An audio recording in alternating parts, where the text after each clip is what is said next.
Well, it's a pleasure to join with these colleagues on a panel on China, which I believe, from my perspective, is the largest governance problem in the world, and not the largest governance problem just in China, but as a model and beyond its borders. As documented in Freedom House's study, The Politburo's Predicament, that Sarah Cook was lead on, internally within China and also beyond its borders, China's conduct has, to put it simply, gone from bad to worse under the leadership of Xi Jinping.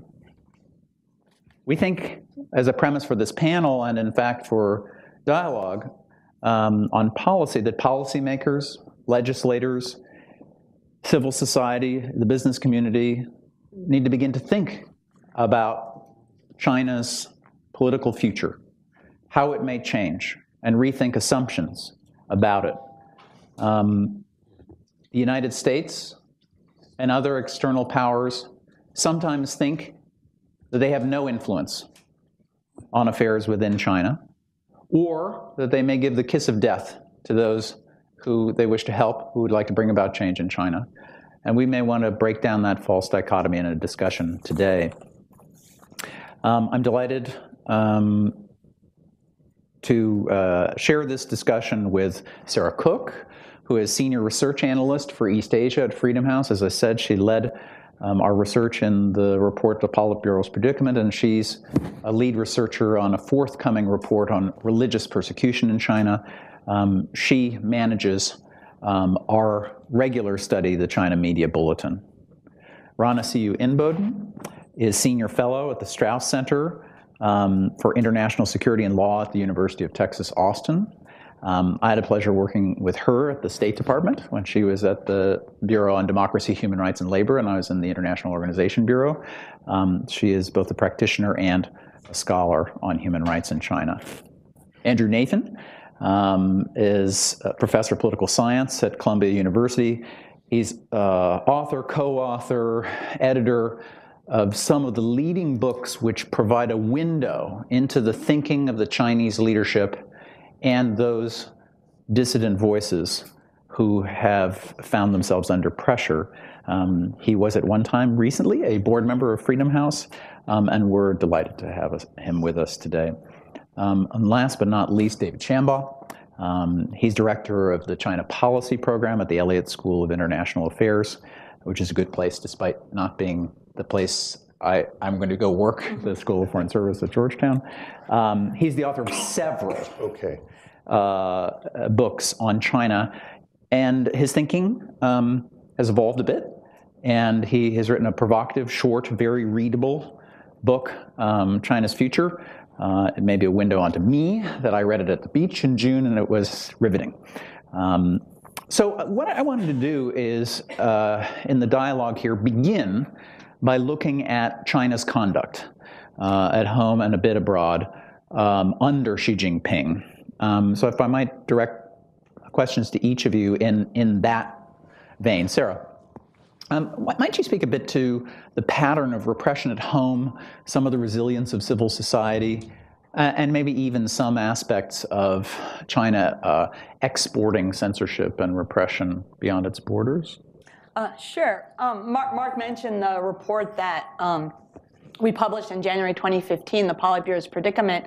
And I think one of the main things really to keep in mind with regards to the trajectory under Xi Jinping has been an increase in repression, but also an expansion of repressive measures to new targets.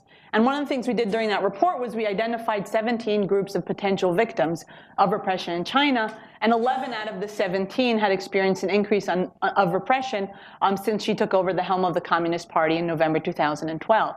Now, that analysis was done in mid-2014. I think, unfortunately, if we were to do that analysis today, the number would probably be 13 out of 17. At that time in particular, the repression against human rights lawyers and formal NGOs had not risen to the level that as it has evolved in the last 2 years, and is really some of the highest levels of restrictions that we've seen in quite a long time.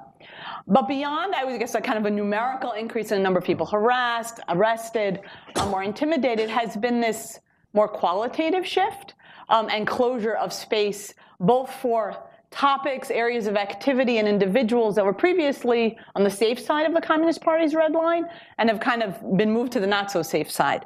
And there's two spheres in particular where we see this. One is in the media and internet sphere, where with regards to social media in particular, as Mark said, it went from kind of bad to worse in terms of internet censorship in China, where you already had a very high level of internet censorship, but you had some space, particularly on Sino Weibo, this kind of Twitter-like microblogging platform, that from 2009, 2012 had really become a space for public debate, for some political debate, and particularly for the sharing of breaking news stories. And after she came to power, and that just really is a shadow of itself today. You just don't see the same kinds of conversations, the same kinds of people or media organizations influencing the narrative online. It's just a very, very, very different space right now, much more dominated by the party narrative.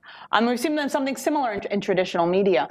And then for civil society, people who are working on women's rights or public health areas that, again, were kind of in the tolerated sphere, encountering repression that was usually, previously resolved for more pro-democracy activists or for the ethnic and religious minorities. And the kinds of tactics that activists would be able to use, like using social media to raise awareness about cases at human rights lawyers, that type of activity being the subject of very well-organized smear campaigns in the media, conspiracy theories, and criminalization in terms of people being arrested and sentenced to prison for doing that. Outside of China, what we see is, already China, particularly with regards to censorship, the reach and in propaganda, the reach of that extending far beyond China's borders. As part of the China Media Bulletin, we have this Beyond China section. And since she came to, this is, again, just a sample, but I'd say over 50 incidents in about 17 countries of very specific acts of censorship or propaganda negatively impacting freedom of expression outside of China's borders. So these kinds of dynamics that occur inside China, they very much have, are also expanding outside of China. But even in the context of this kind of repression, it's not that the CCP is all-powerful. And in fact, you might argue that the increase in repression is a response to a sense of insecurity and feeling that they need to crack down. And so what we really see is actually quite a bit of civil society resilience. You still see human rights lawyers taking on sensitive cases, even though their colleagues are being jailed for doing just that. You see informal networks taking up the slack where formal or NGOs are encountering more restrictions. You see people in Tibetan areas, showing extensive devotion to the Dalai Lama, despite all of the resources the Chinese government has devoted to stamping that out.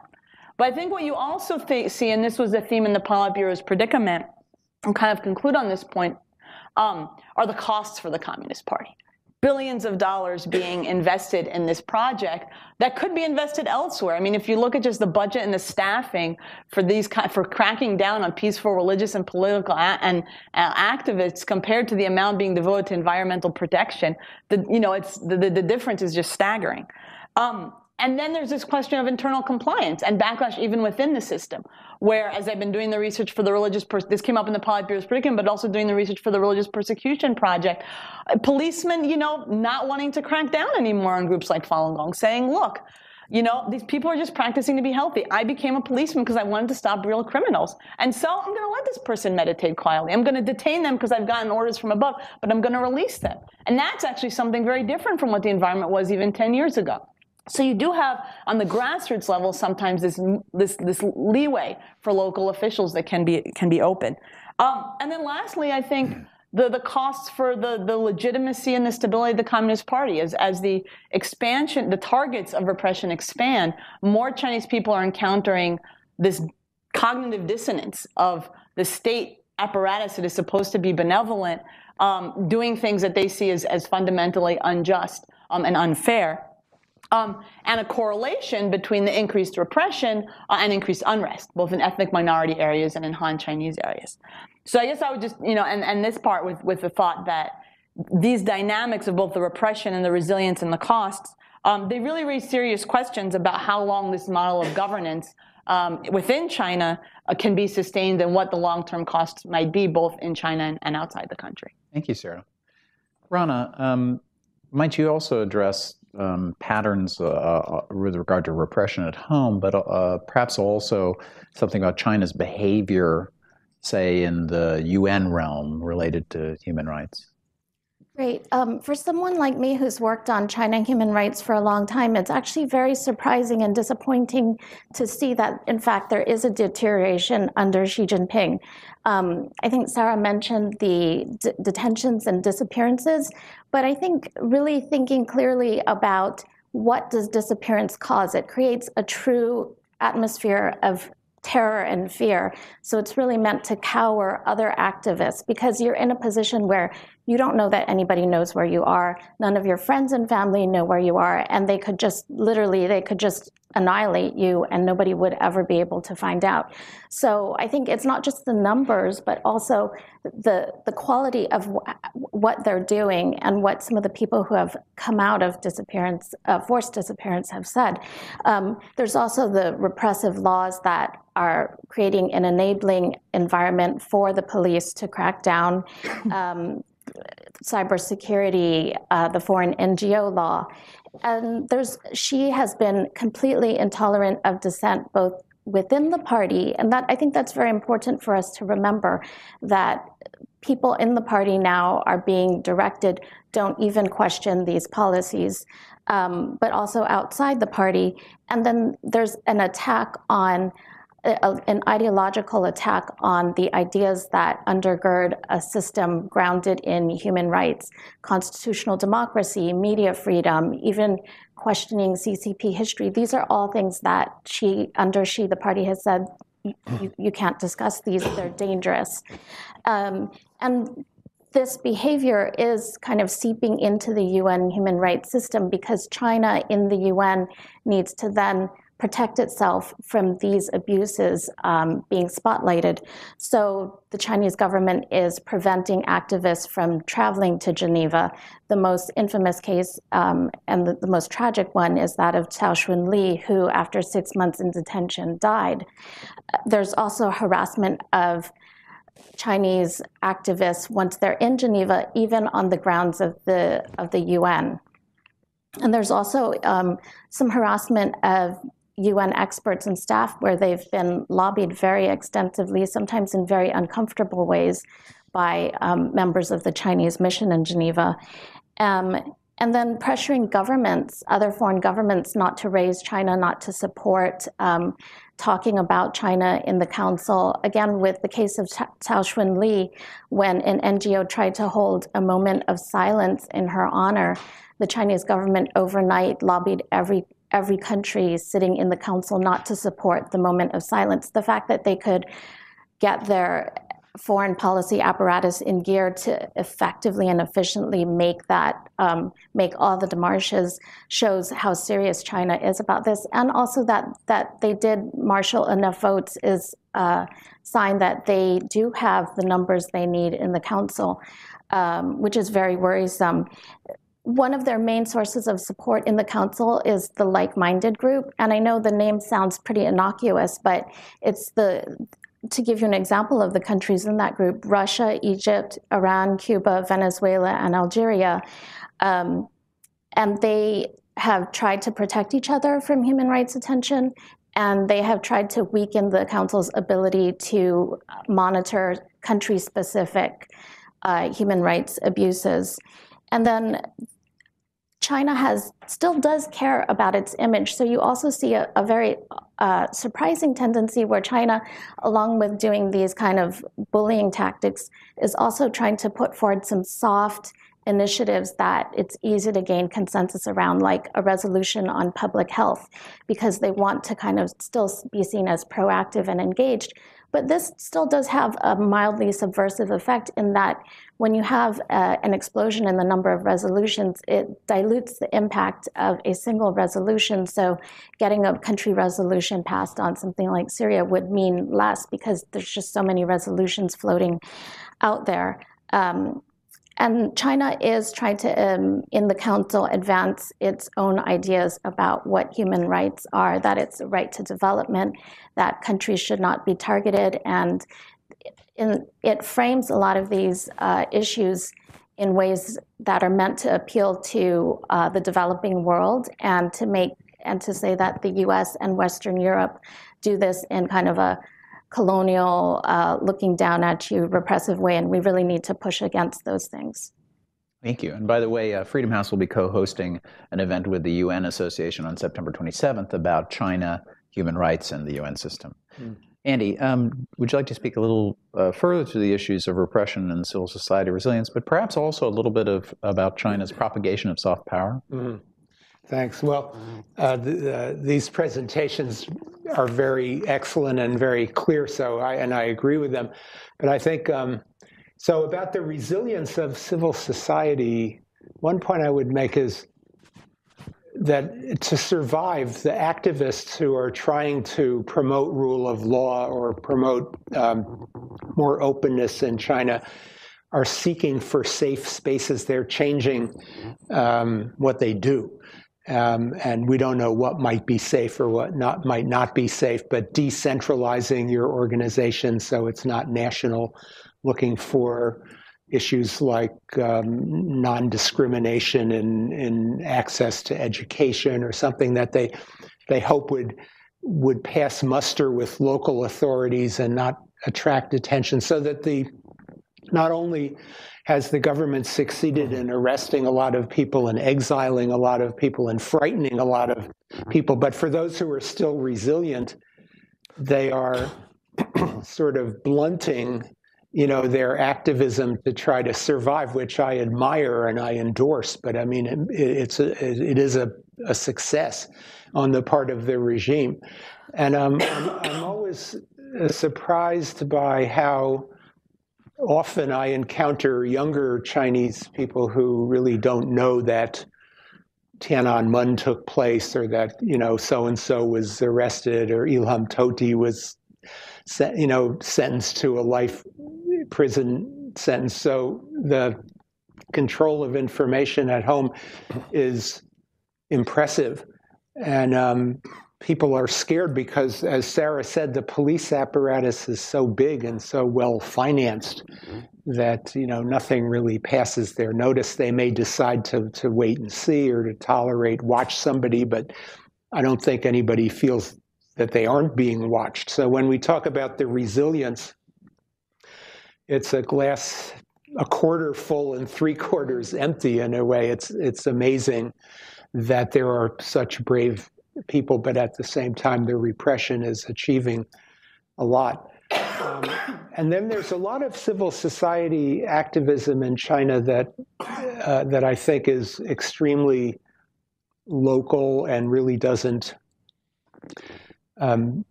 do anything to really promote democracy. So local civil society activism around, for example, housing associations it pits the apartment owners against the developers in trying to improve conditions or make the developers make good on promises that they have made, but it doesn't do anything to question the system or freedom of speech or things like that. And so we found in surveys, and David may want to address this from his point of view, but lots of people have done survey research in China and have found very broad support for the government. It's a mystery to what extent that support is based upon economic performance, certainly to some extent. And if the economy has slowed down, if it slows down enough, whether that support will just disappear among the broad public or not we don't know.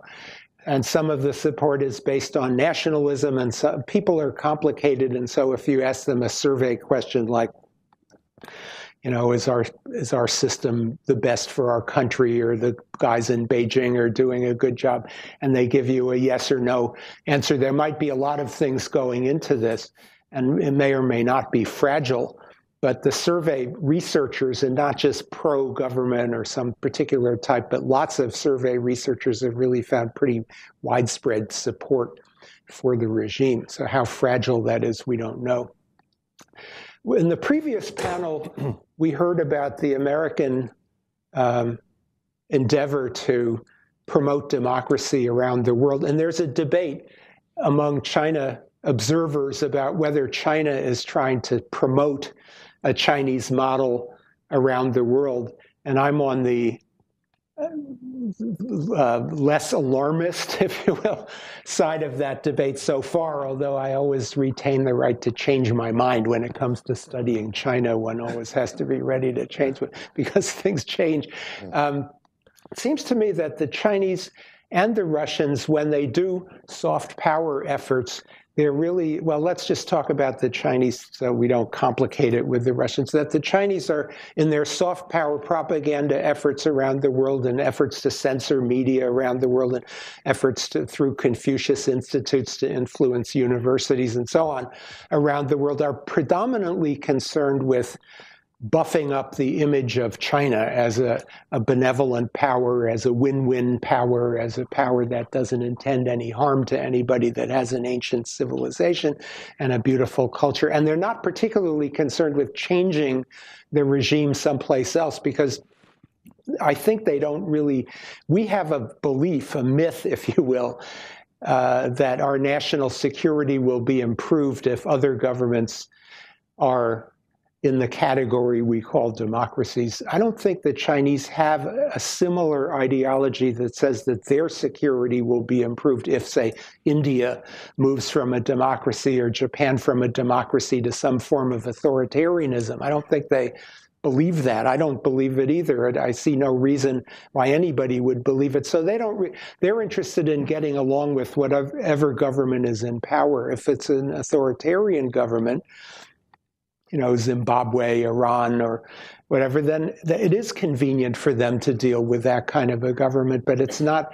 But if they have to deal with India or Japan or a democratic regime, then they'll find a way to do that as best as they can, and it would be more trouble than it's worth to change the regime in that country or to try to do so.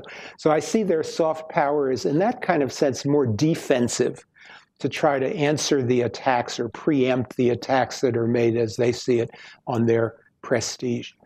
Thanks.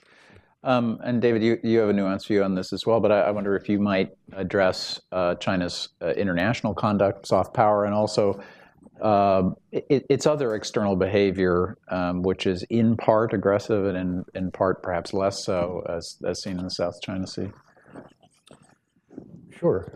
There have been a lot of really good points already made. I would endorse several of them, one being Sarah's point about resources for repression. You know, there's big money in repression.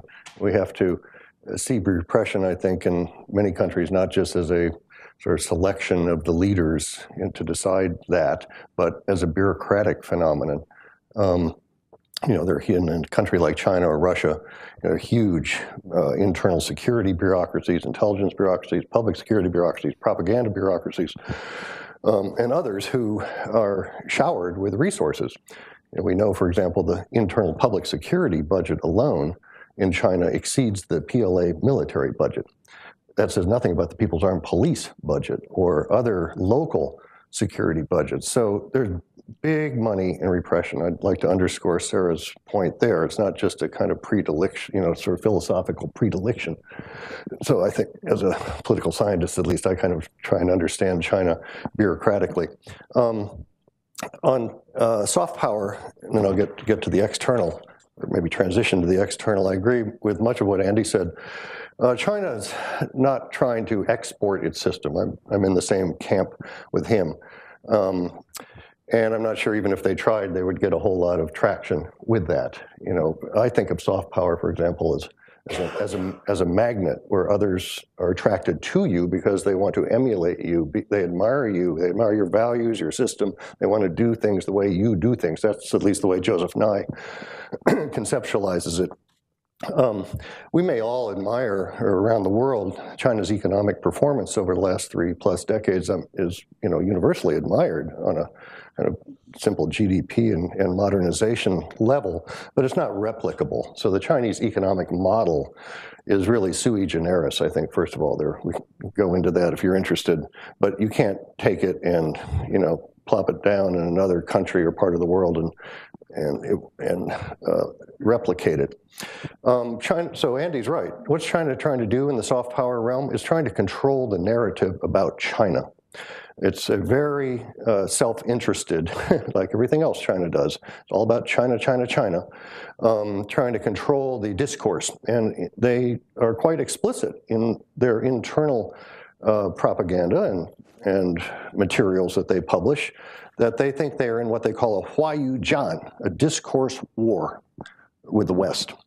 And what Xi Jinping's attack on Western hostile values is the term he uses internally is part of this broader discourse war.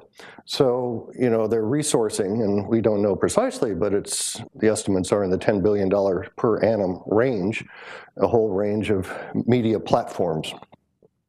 Xinhua, of course, CCTV over here in New York Avenue, Confucius Institutes, and so on. But they're also, you know, taking other steps to try and control discourse in public forums like this, or in classrooms, I dare say. Now, increasingly, that's a very disturbing trend, where Chinese students, of course, of which we have probably around 400,000 this year on American campuses, are monitoring each other, or there are some monitors amongst them. That's one way to put it. And so if a Chinese student says something in a class, and this has happened in my class at George Washington, there are other Chinese students in that class who are reporting to the Chinese embassy about the other Chinese student who said something. Therefore, the effect is to kind of muzzle them. They're reticent to speak in the first place, Chinese students, when they go abroad. But this is another, you might call it exporting of censorship. And it's not good, you know, pedagogically for the classroom, certainly. So they're trying to, you know, fight this discourse war. They feel very defensive because the Western media dominates the global analysis and discourse about China, whether it's academics or media or institutions. And so they're trying to fight back.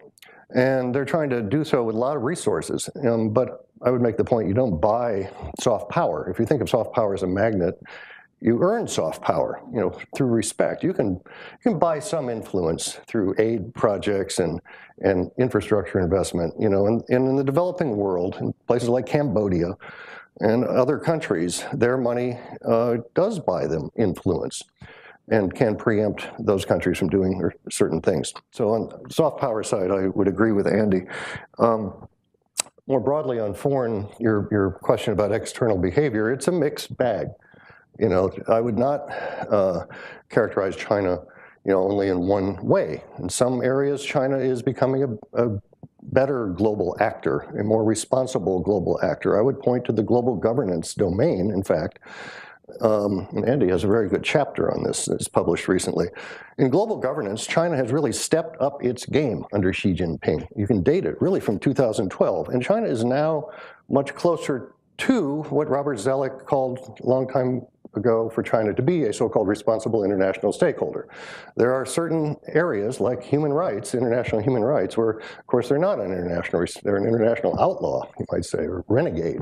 But across a whole range of other issue areas, including climate change, as we saw in Hangzhou last week, there would have been no agreement on climate in Paris had it not been for China. Anti-piracy, peacekeeping operations, counterterrorism, global economic stability, energy. China has, I would argue, on the good side, really improved its behavior internationally in the last 3 or 4 years. But then we have things like South China Sea, East China Sea, bullying and dividing of ASEAN, all the contention with the United States, which is just on a daily basis. So it's a mixed bag. I don't think we can sit here and say China's assertive or aggressive, end of story. China is assertive. I wouldn't use the word aggressive yet. But they are also acting in a more responsible way in other areas. So it's a complicated picture. Maybe I'll stop there. All of you should think that you'll once again be given the opportunity to write on note cards questions. I'm going to ask a couple more questions of our panelists, but then we'll eventually move to dialogue with you and your questions. If I might, I wanted to have sort of a brief follow-up to two of you, and I'll give everybody an equal chance over the rest of the session. But I wanted to ask Andy and David in particular, what's the reason that there might be a shift or a sharpening of repression or an even greater assertiveness under Xi Jinping? And what does it tell you about the trajectory of what to expect in the future? I know this is a question one will write books about, but before we turn to policy implications, I wanted to ask you two why you thought that was. David, maybe you go first. Sure. Well, Andy and I were of the so-called authoritarian resilience school. He's the one who coined the term. And I associated myself with that paradigm at the time, which was in the mid-2000s. So the Chinese Communist Party was, I use the term adaptation in the mid-2000s. The key turning point was not Xi Jinping. The key turning point was 2009 under Hu Jintao, 3 years before Xi Jinping assumed the top position. Mind you, he was vice president and Politburo Standing Committee member, and he was certainly there.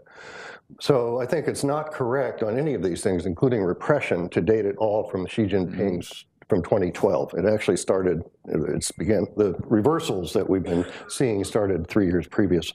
So what does it tell me about the Communist Party? Is that it's an extremely insecure party. And I don't know if Xi Jinping is an insecure ruler. We certainly don't see many signs of that in his persona, but boy, as a regime, this speaks volumes. You know, confident and secure regimes do not repress. You know, repression is precisely a manifestation of insecurity. So Xi Jinping has been very clear in other areas that he feels the party is deeply endangered from corruption, the so-called color revolution phenomenon, these so-called Western hostile forces. He has a very paranoid worldview. And I don't use that word, accidentally. The party has a very paranoid worldview. They feel under assault. Whether they are or not is another question. I think they may be internally. But all this behavior of theirs, whether it's soft power side, internal repression, exporting censorship, internal censorship, this is all a sign of not an adaptable or resilient regime. It's a sign of a regime going in the opposite direction, in decay, I would use the word. I'm not going to say collapse. I disassociate myself from the term collapse. But it is in decay. And if they can decay, as we know in the case of the Soviet Union and many other autocratic regimes, is a very long-term process. It can take decades to play out before the conditions coalesce where the system eventually does collapse. So I see that's where China's headed, in my view. And in my book, I argue that it's not inexorable. They could change course again. It's going to be very hard.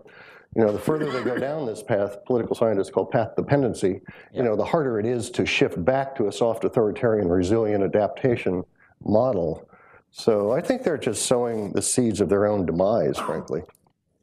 Andy? So I would give 3 points about this. The first one is, in order to carry out his mission as the leader, Xi Jinping has to attack some powerful vested interests within the system. For example, the state-owned enterprises that are very inefficient have to be reformed.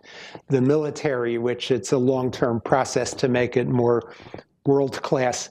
He has changed the command structure. He's demobilizing 300,000 people. The bureaucracy and the military, which are riddled with corruption, that has to be fixed. So unless you're going to just sit there and let China collapse, if you want to be a leader that moves China forward, these are agenda items that have to be addressed, and they mean taking on big vested interests. So he has enemies. Then the second point I would make is that, and this is just David's point to be restated, is that the regime feels that it's surrounded by those who wish it ill. So when I said before, the students support the government and the middle class is minding its own business. But the flip side of that is I think that the regime assesses the students and the intellectuals are inherently unruly. And, they don't really love us. They may be tamped down, but they don't love us. All the people who joined the Communist Party, whose fathers and grandfathers were not revolutionaries or opportunists, they don't really support us. The middle class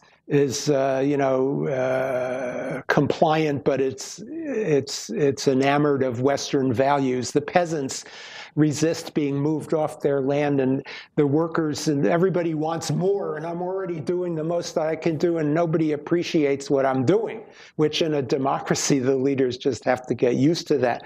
So I think the regime, so this is the insecurity, is that you're surrounded by enemies, the phrase that even paranoids have enemies. And then I think the third thing I would point to that's very different from these two things is that Xi Jinping and the leadership as a whole have assessed that the balance of power between China and the rest of the world, the United States and its allies, has been shifting in China's favor steadily, and that shift is even accelerated under the Obama administration. This is not my own view, but what I think is their assessment. And that, the world structure doesn't change unless you push. And China has some very top priorities, like getting the US Navy to back off in the South China Sea from its shores, and that this is the time to push. And so I think a lot of their external behavior is to take advantage of having a lot of money, having much bigger foreign aid programs than the US has, having more effective foreign propaganda than the U.S. has, having the ability to frighten the U.S. and frighten Japan and frighten the Philippines and stuff like that, and take advantage of that opportunity to move history forward. And so that explains, I think, some of the assertiveness overseas. We'll move shortly to questions from the audience, but I wanted to ask you each, and I know there's certain things each of you are seized with, but for policy implications for the United States, for the other major Western democratic powers, for other countries, what are the policy implications and the proper policy responses of this intensification of internal repression and rule under Xi Jinping? Why don't we go in the same order as the first round, Sarah? Well, I think the first is when something really changes on the ground, to have the responses mirror that, the policy responses. And we've seen, tidbits of that where there's a joint statement at the UN Human Rights Council on things. But there's still a big imbalance, a big discrepancy. And I guess one thing I would say is just, I think from the research, both from the Politburo's predicament and the project I'm working on now, is this differentiation on the local level, is some leeway that there still exists, and is the cost-benefit analysis that the various bureaucrats, at all of the different levels of the CCP are making when they're having to make these decisions. And from that perspective, identifying ways to put political pressure or legal pressure on these various different actors, and economic pressure, becomes a leverage point, particularly in a situation where sometimes the high-level diplomacy or pressure either is not prioritized or doesn't seem to be, it seems like it's ineffective. And so, for example, whether it's passing the Global Magnitsky Act and including certain Chinese officials on that list, or simply identifying in conversations with local officials ways to put pressure, becoming familiar with abuses that may have happened in their jurisdiction, raising those, canceling meetings if there's really something severe that has just happened. I think those are some of the things that would relay that this isn't business as usual as conditions continue to deteriorate on the ground. I think also from kind of a policy interpretation perspective, one way to think about it is actually to be on the defensive, because what we're seeing is a decline and deterioration where space and things that were permitted, that were allowed, including various forms of U.S. assistance to people on the ground in China, the Chinese government is now saying, okay, that's not allowed and that's not permitted. So even if you're just saying, okay, let's take from what's the point right now. Are there certain things we should be doing differently to be on the defense, to try to keep the status quo? As bad as the status quo is, the status quo 2 years ago or 3 years ago was better than what it is right now. So are there certain things that we could do to at least keep it at the level that it is currently? Rana. Great. Well, I'd like to say that even prior to Xi Jinping, I think that the U.S. and most other countries have really struggled to have a meaningful and coherent policy. So this is a long-standing issue, and it's made worse because of how much things have deteriorated under Xi. But first, I would say the foreign policy communities need to believe and approach policy in terms of seeing human rights as in long-term interests. Because often when we want to do something or raise something, you have a lot of diplomats saying, no, that's going to rock the bilateral boat. No, China's going to get mad. China's not going to cooperate on this talk that's coming up. Who cares? On the long term, if you have a China who is rights abiding, you're going to have a more stable China, and I do think a better partner. So I think there needs to be more work to change that mindset. And then I think bilaterally, the human rights dialogue, we really need to look at that. And years ago, China convinced the EU and a number of EU countries that they could either engage in dialogue or they could run a resolution and in the UN. And because China really doesn't like public scrutiny like the UN, it did enforce that countries that tried to run a resolution then they had their dialogues canceled. But really, what good is the dialogue doing if it has no consequences? So I think we really need to look at how to give the dialogue teeth if we're going to continue it. I think we could consider having a multilateral dialogue, ways to make it more public and more effective, and ways to have the dialogue reach the Chinese community, because sometimes you'll have these dialogues in Beijing, and meanwhile, activists, some of the most brave ones doing the most cutting-edge work, are shut out from the dialogue or even worse, being harassed right at that very moment. So I think a lot more needs to be done. I think at high levels, we should be meeting with grassroots civil society leaders, not gongos, members whose families have been rounded up during the Weitren crackdown, house church leaders. And, President Obama himself shares a lot of similarities with a number of the Weitren movement lawyers. They're fighting for essentially the same things that he fought for before he became president. And so I think we really need to be more creative and a little more risk-taking in what we're willing to do. It'll be a real challenge to overcome the foreign NGO law, which is going to, essentially, it's the Chinese government's way of trying to choke off support to civil society organizations in China. And so I think there'll be a huge challenge to get practical and moral support to them. When the moment of silence at the UN was held for Cao Xunli, there were actually Chinese activists who told the NGO that spearheaded that the activists in China were watching that and that it meant a lot to them and that it really bolstered their work. Andy? I'll go back to Sarah's opening remark about the resilience of civil society. And I think one of the things that we can do is to support those activists, because in the end of the day, changes, we don't know when, maybe not soon, are going to come from within Chinese society. And I admire the work of the NED, in particular the National Endowment for Democracy, and Freedom House also has a program I forget the name of it, to give support, that we can give support to the activists who make their own strategies for what they want to do, that whenever we can, it's important to support them financially, organizationally, with capacity building, with political asylum or temporary visas, even better, really, because political asylum puts an end often to the influence of somebody inside China. But whatever we can do to follow their lead and support their activities is, I think, important. David? I don't place much hope in dialogues. In fact, I think they're pretty useless, governmental dialogues with the Chinese government over human rights.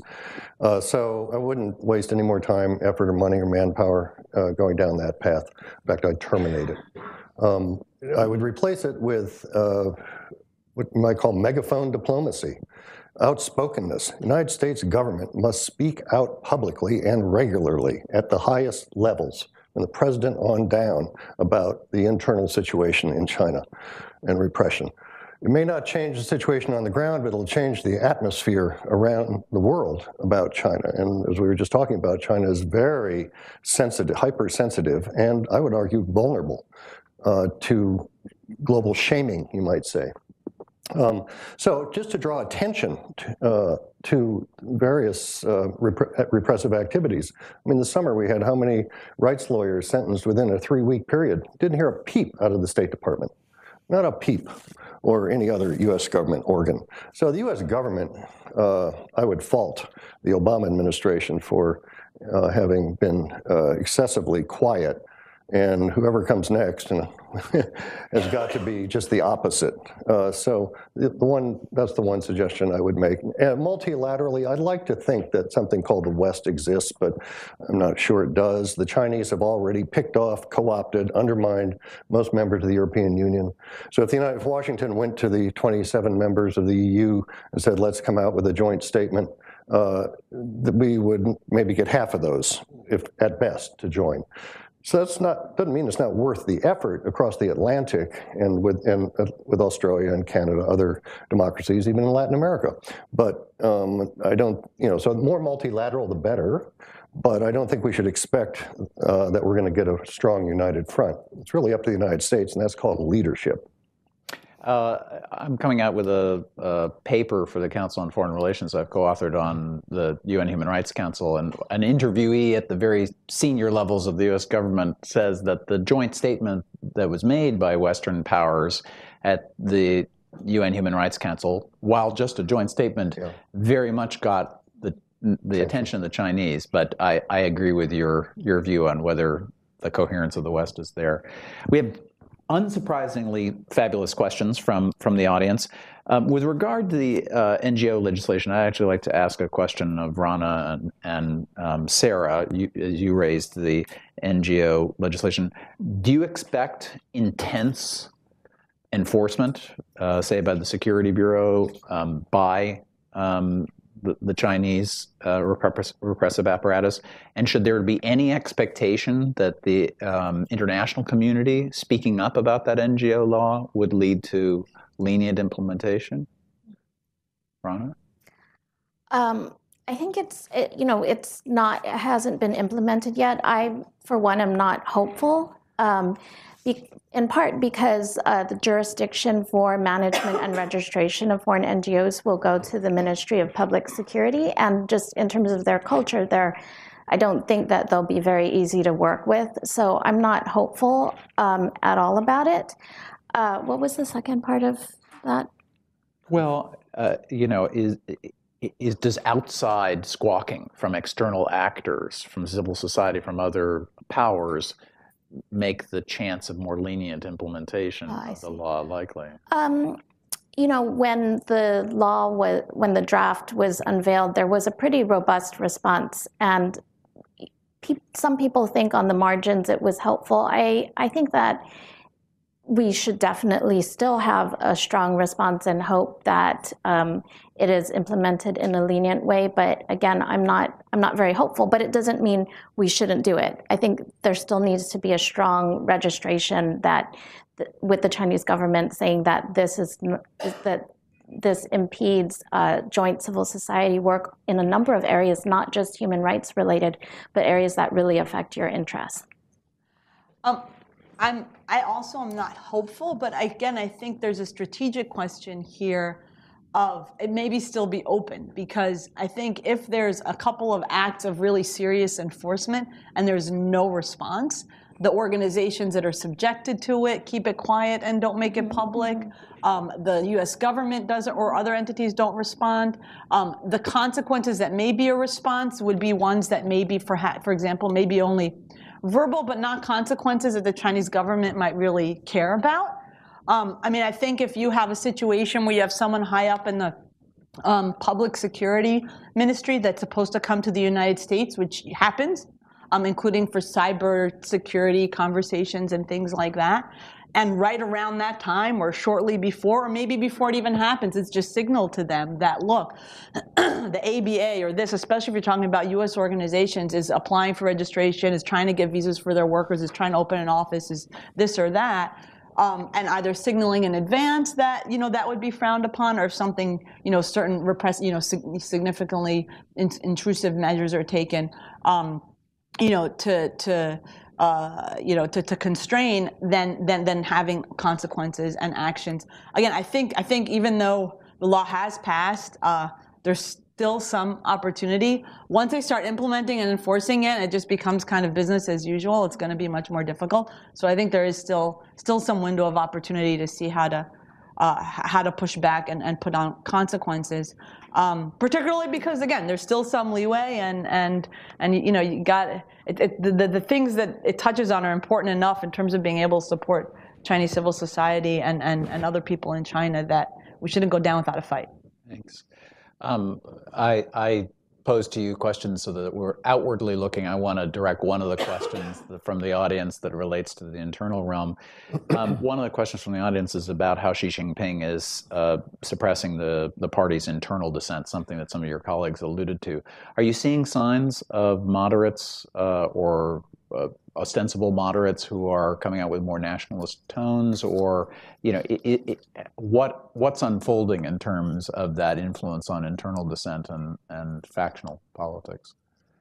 A good question. One of the elements of the authoritarian resilience or adaptation period was what the Chinese call dangnei minju, inter-party democracy.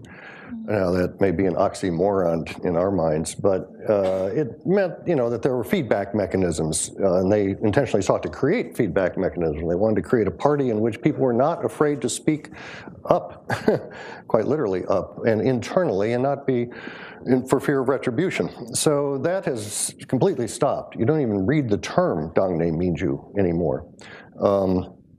Or Xieshang Minju, consultative democracy. That was the twin of Dangnei Minju. Both of those have stopped since Xi Jinping came to power.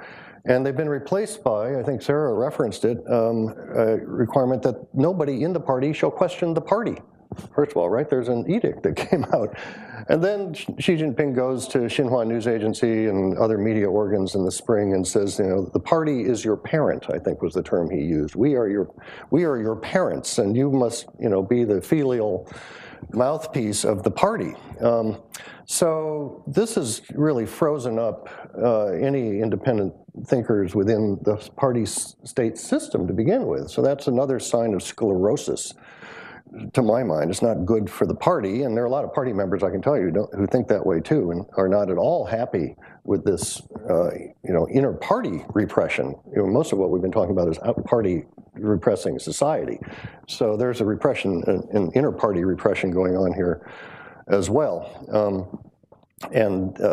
I think Sarah referenced this document number 9. She didn't use that term, but you can't question party history. You just can't. It's a hegemonic. Kind of narrative, and it's a narrative of an insecure party. 3 people asked about the implications of things developing in Hong Kong, and particularly the legislative elections. And in the words of one of the questioners, in light of the election results in Hong Kong, can more repressive measures in Hong Kong be expected, and will China increase pressure on Taiwan? Andy, would you mind taking that on? Sure.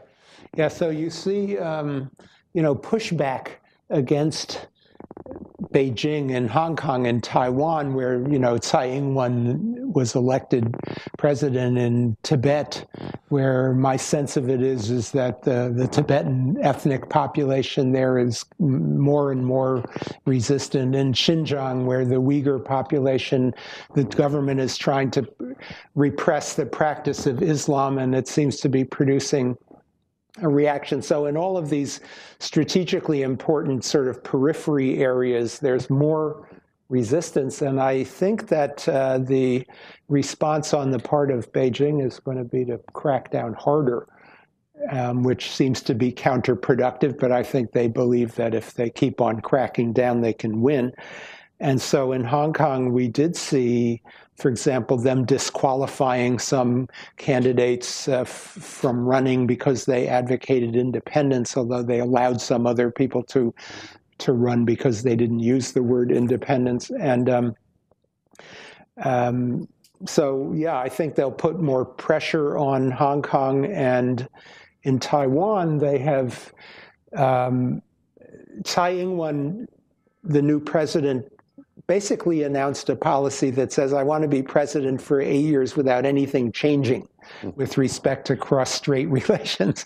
And that is not in the interests of the Chinese government to see nothing change in 8 years. They need, in their eyes, to have some progress toward unification. So they're putting pressure on Taiwan so far by these extradition cases where they've prevailed upon governments Kenya, Malaysia, and I think yesterday or the day before, Armenia, I heard, sent back 70 Taiwan ROC citizens to China. These guys were criminals, I have no doubt.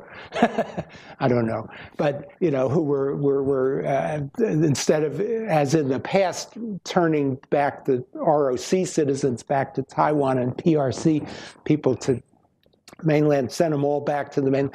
So there's that. There was the shift in diplomatic relations with the Gambia, wasn't it, the Gambia? And then the drastic cut down on mainland tourists to Taiwan. So these are pressures. They're actually rather mild pressures compared to what China could do, but it's early days, and I think that's going to be their strategy. Right. I'm looking at it, and I see a wonderful question, which would be a wrap-up question that all of you should answer. So before I turn to that question, I wanted to ask you, David. You got the attention of some of our folks in the audience about your statement about the engagement of China in international fora, multilateral fora, and that it's becoming more of a responsible stakeholder. Two of our folks in the audience ask a question that I think I could sum up this way. Is it an example of the aphorism that 80% of the result is just showing up and that China is engaging? Or is there truly evidence that they are responsibly acting to reinforce the existing norms in the international system, which a couple of our audience members question? Well, it's a good question.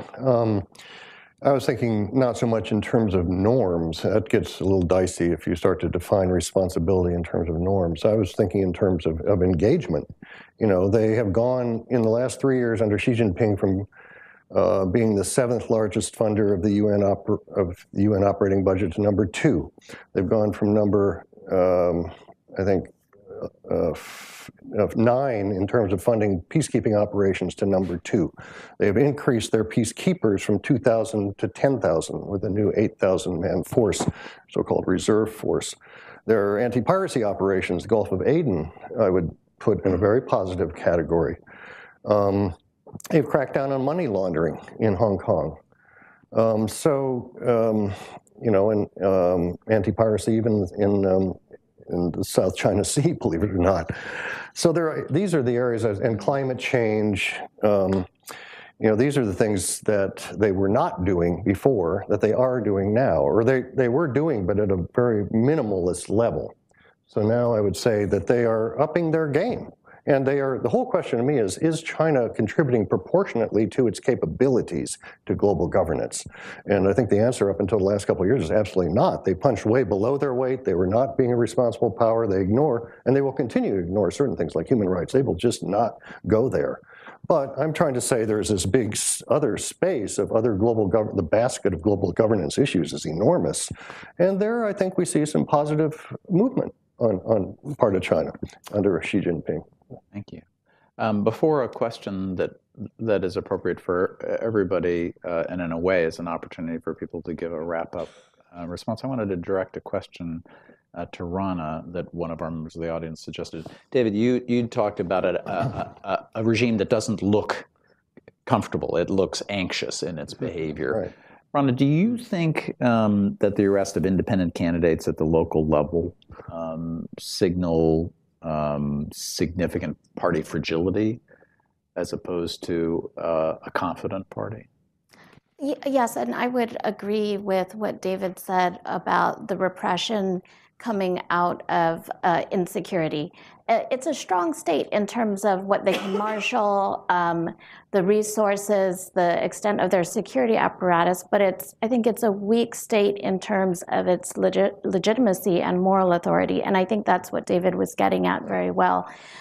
So I think that that example of local candidates being arrested, yes, possibly, but there's like 50 other behaviors that also signify the same thing. Great. Well, a couple of questions are in the same area, and I think a good way for us to look forward. What can the next U.S. administration do both unilaterally and multilaterally to influence Chinese behavior on human rights? And what are the roles of some other democratic partners, including Taiwan, Japan, Korea? There's a related question that I'd like to raise as well. Is a policy of delinking areas of policy, trade, climate change, security issues, human rights, something that's generational in U.S. policy? Will it take another 10 years for U.S. officials to begin to think about linkage between areas to bring about any leverage with regard to human rights? So perhaps we might just go down the panel here through the members on what should the next administration do unilaterally and with partners, and is linkage in the cards? Should it be? I think it absolutely should be, and I think if only because that's exactly what the Chinese government does, because they're like, well, human rights should be here, freedom of expression should be here, but just like last month, when the U.S. was putting, ranging missile defense mechanisms in, in South Korea, the Chinese government's response was canceling a bunch of concerts for Korean pop stars. Now, this is a very real, this is a very clear connection of basically using censorship to punish some kind of a completely different security and military sector. And it has, of course, also it can have significant economic implications for Korea and for the entertainment market. So I think, for the U.S. government to kind of see, well, first of all, the reality is that there is a lot of linkages, so having policy reflect reality is just going to be more effective. But also, again, even in terms of playing a little bit more hardball and being a little more creative and trying to create leverage in a relationship with the Chinese government to be able to be in a space to push for protection and better protection and protect people on the ground. I think it took the Obama administration a very long time, but finally seeing, saying that the restrictions on internet censorship and the blocking of websites for U.S. companies, considering that a trade barrier, as opposed to simply raising it as a violation of internet freedom, is a step. Where that goes after that, besides a statement and a finding along those lines, I think is a question for the next administration. But again, really looking actually at linkage as a way to create leverage and have policy just really reflect the interlinked and interconnected world that we live in terms of the U.S. and China would be I think an effective start. Professor Nathan? That would be great, but I don't think our political system has the capability to do linkage, because when you do linkage, you're hurting the interest of some constituency, which in our system fights back, and we had linkage very, very briefly. So what I mean by that is if we canceled some concert or whatever, the concert promoters and the audience would go through Congress and complain or so on. And so we did have some linkage for a short time after 1989 when there was the linkage of MFN with human rights, and that fell apart very quickly because really there was a constituency that said, and it never actually happened, it was just a bluff. And there wasn't enough support for it in the Congress to really do it. And so that's the trade example. But I don't think we have that capability. And if we try to do it, we're going to lose. On the partner, and I tried to, in a study group that I participate in, I tried to suggest that the next administration should view human rights as a major strategic concern with respect to China and do a lot more. And I was outvoted almost unanimously by all the, realists in the group. Who David is also in this group. I don't know if you were at that meeting. Who all said, we have important equities with China. The Korea problem and so on and so forth. It's not going to happen. We can agree to it in Freedom House, but as soon as we go out on M Street, we lose. Taiwan has a thing called the Taiwan Foundation for Democracy, which is really good, but it is quite small by our standards. I think the budget is something like, I forget what it is, but it's a relatively small budget. And I don't really think that Taiwan probably really wants to be poking in the eye of Beijing over. They could see it that way, but I think they probably want to be a little bit careful because they have enough trouble with Beijing already. South Korea has an NGO that is hosting an Asian democracy network, so that's good. It's not a governmental effort, but and in Japan, as far as I know, there's really nothing in this domain. And I wish that there were. Huh? Bupkis. There's the Bupkis Foundation in Japan. So I mean, so that would be great if they could be persuaded to do something in this area, and I would think it would be in their interest to do so, but I don't think they've ever done it.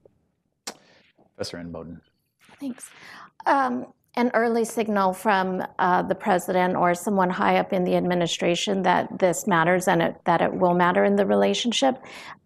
Secretary Clinton's early statement on China that we need to work with them on and cooperate with them, and we won't let human rights get in the way, was really damaging, and it's very hard to walk back from that. I would love to see linkage, and when I started working on these issues, I was young, and it has aged me incredibly to work on these issues because it's like pounding your head against. It's like pounding your head against a brick wall. So if we saw really good, meaningful linkage in 10 years, I'd be pretty happy. I think we need to drill down though in terms of how exactly will we link things, and coming up with trying to recruit more people beyond, people who are already sympathetic to these views. I think Andy alluded to it, but Clinton's attempt to link MFN with human rights was a failure, and that was, there are a number of reasons, but a key reason was the business community just lobbied very strongly against it. They felt they had a lot to lose, and so I think recruiting other groups and getting them to understand that in the long term, it probably is in their interest to see free China, partly because, and there's lots of evidence that the business community in the tech sector and other sectors see that their interest, their ability to work in China get transparent, meaningful information, even on economic conditions, is very important and lacking. I was a Senate staffer on the floor at the time. There was a massive vote in favor of the PNTR on China to end the annual ritual on most favored nation status. At that point, the American Chamber of Commerce in Beijing was very much in favor of that step and said that they would help with the constructive engagement to bring about change. Things look a little different now, and in fact, because of the NGO law, the American Chamber of Commerce in Beijing is concerned it's going to squeeze them as an association. Professor Shambaugh, you turn out to be the cleanup hitter on this question. Well, time is already you can go over. No, I'll just be very brief and probably make 2 points. Although I would say AmCham in Beijing is indeed an ally on the human rights front, and can be that relationship can be utilized by the human rights community. The 2 points I'd make is presidential leadership. So the next president needs to give a China policy speech early in their administration. Obama's been in office for 8 years. I don't recall him ever giving a China policy speech. Clinton gave one at SAIS. I was in the audience. 8 years, we haven't had a speech by the President of the United States on China policy. That's an absence of leadership. So the next president needs to give such a speech early, describe what the nature of the relationship with China is, what the equities are, and what the priorities are.